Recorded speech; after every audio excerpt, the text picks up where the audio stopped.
мен мынандай істен ойлаймын. Сіз өзіңіздің мағынасына.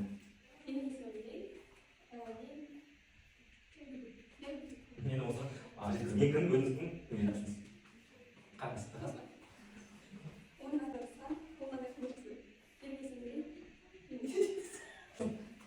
Оның аты Асқан, ол мынандай командасы керек. Оның аты Мери мамасы керек. Сені өзің асың. Менің атым Жансая, мен мынандай командасы керек. Все, енді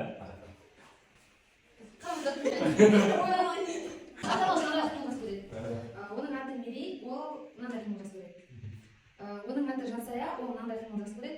Менің атым Назике, мен мынандай қимыл жасау керек. О, енді бас. Төлеймін. Оның аты Ислам, ол мынандай жасау керек. Білмеймін. Кімнің аты? Мен яғни үшін